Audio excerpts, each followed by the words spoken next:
Hey everyone, कैसे हैं आप सब। So finally one more video. और इस वीडियो में हम लोग डिज़ाइन माइंडसेट के ऊपर बात करेंगे। So let's start with an example. कभी आपने देखा है कि बड़े बड़े मॉल्स में ऐसे डोर्स लगे हुए होते हैं जिनसे आपने कभी इंटरेक्ट नहीं किया होता है। ठीक है, ऐसे ऑटोमेटेड डोर्स होते हैं जिनके सेंसर्स में जाते ही वो ऑटोमेटिक खुल जाते हैं। और काफ़ी बार ऐसे भी डोर्स होते हैं जो इतने ग्लास वाले, मतलब इतने ट्रांसपेरेंट होते हैं कि आपको पता ही नहीं लग पाता है कि वहाँ पर डोर भी है, and you immediately gets hit into it.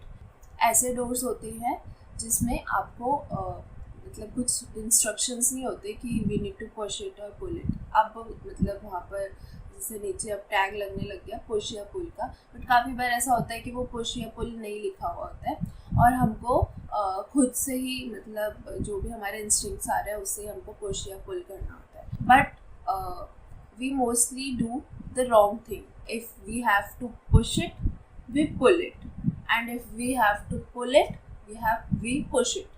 Why so?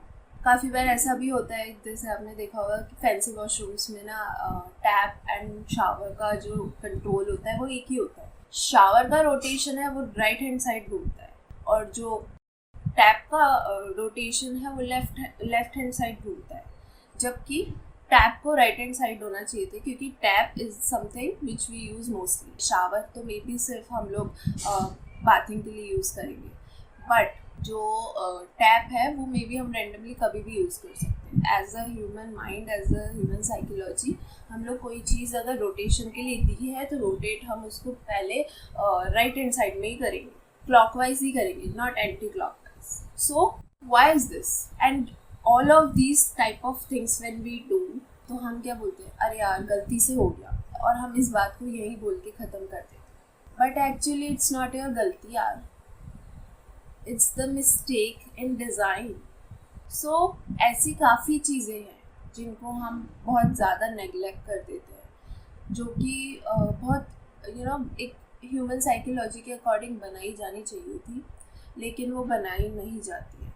And that's what we are going to talk about, how design mindset matters. If a designer needs to design something, he or she maybe needs to be very empathetic towards people. He or she must understand what people wants. वो हमेशा सिर्फ अपने बारे में सोचकर design को नहीं कर सकता।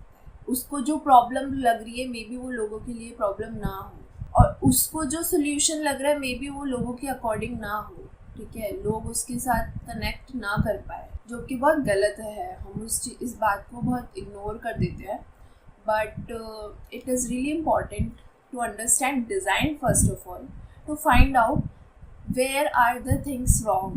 तो डिज़ाइन माइंडसेट यही क्लैरिटी रखता है, यही विजन रखता है कि चीज़ों को कितना ज़्यादा कन्वीनियंट, चीज़ों को कितना ज़्यादा क्लैरिटी के साथ बनाया जा सके, ताकि जो ह्यूमन माइंड है, ठीक है, उसको वो इजीली ग्रैब कर सके।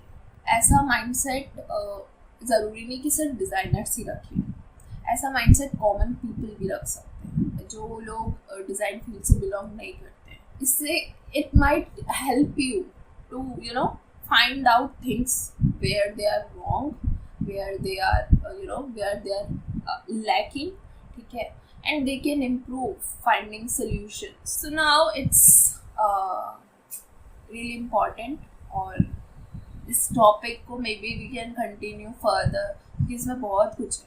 हम इतना सा समझ कर मैं इसको ये नहीं बोलूँगी कि मैंने पूरा समझा दिया, ठीक है।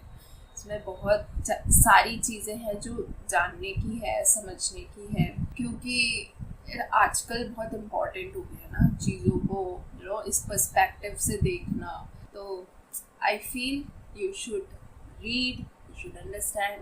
And I'm not asking कि designers ही पढ़ें.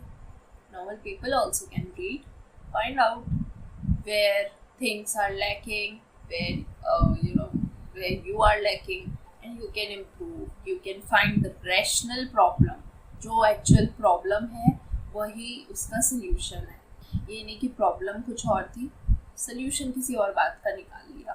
So it's a clear vision of something which is rational, ठीक है। that's all with this video. I would like to stop it here. Bye bye. See you in the next video. Thank you for watching.